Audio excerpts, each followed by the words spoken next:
South India movement Vijayawada press క్లబ్లో జరుగుతున్నటువంటి ఈ యొక్క కార్యక్రమానికి సభా అధ్యక్షుడు వహించినటువంటి రాజేష్ కుమార్ గారికి నేషనల్ ఆక్రాంతి పార్టీ తరఫున ముందుగా హృదయపూర్వక అభినందనలు తెలుపుతున్నాను.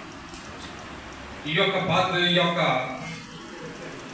జనాభా ప్రాతిపదికన కేంద్ర ప్రభుత్వం తీసుకొచ్చినటువంటి డీలిమిటేషన్ని పూర్తిగా అడ్డుకోవాల్సిన బాధ్యత ఈ దక్షిణ రాష్ట్రాల్లో ఉన్నటువంటి రాష్ట్ర ప్రజలందరిపైన, రాష్ట్ర పాలకులపైన కూడా ఉందని చెప్పేసి ఈ సభాపూర్వకం తెలియపడుతుంది.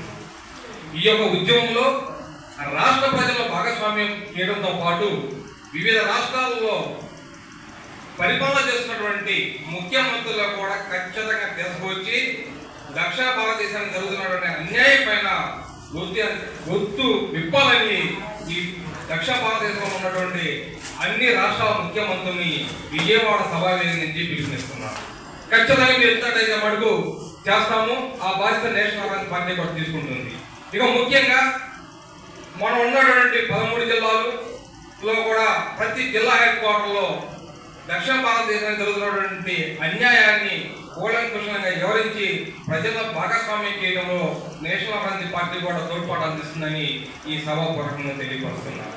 అన్ని రాజకీయ పార్టీలు, దక్షిణ భారతదేశంలో ఉన్న అన్ని రాజకీయ పార్టీలు కేంద్రం మీద ఒత్తిడి తీసుకొచ్చి జనాభా ప్రాతిపదికన జరిగినటువంటి ఈ యొక్క డీలిమిటేషన్ని అడ్డుకోకపోతే కేంద్రంలో నుండి పార్లమెంట్లో మన సంఖ్యాబలం తగ్గుతుందనేది వాస్తవం.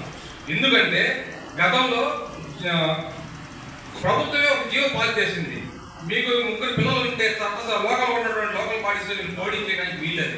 ఆ రోజు మీరు 3 పిల్లలు ఉంటే పార్లమెంట్ పోటీ చేయడానికి లేదు, అసెంబ్లీకి పోటీ చేయడానికి వీలేదు. ఎందుకు ప్రతిపాదన ఆ రోజు మీరు తెచ్చాలని చెప్పేసి నేషనల్ ఆక్రాంతి పార్టీ ఈ యొక్క కేంద్రాన్ని మేము నిర్దేశిస్తున్నాము.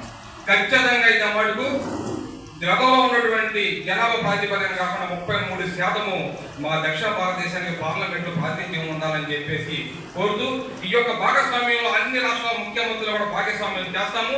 ఆ బాధ్యత రాజేష్ కుమార్ గారితో పాటు నేను కూడా తీసుకుంటానని, రాజేష్ కుమార్ గారు ఎక్కడ ఏ మీటింగ్ పెట్టినా ఆ మీటింగ్ లో నేషనల్ ఆక్రాంతి పార్టీ అధ్యక్షుడిగా దక్షిణ భారతదేశంలో తిరగడానికి నేను ముందుకు వస్తానని చెప్పేసి ఈ సభాపూర్వకంగా తెలియపరుస్తూ ఈ అవకాశం ఇచ్చిన మీ అందరికీ హృదయపూర్వక ధన్యవాదాలు తెలుపుకుంటూ సెలవు తీసుకుంటా. జై హింద్, జై భారత్. కనకం శ్రీనివాసరావు, నేషనల్ ఆక్రాంతి పార్టీ వ్యవస్థాపక అధ్యక్షుడు.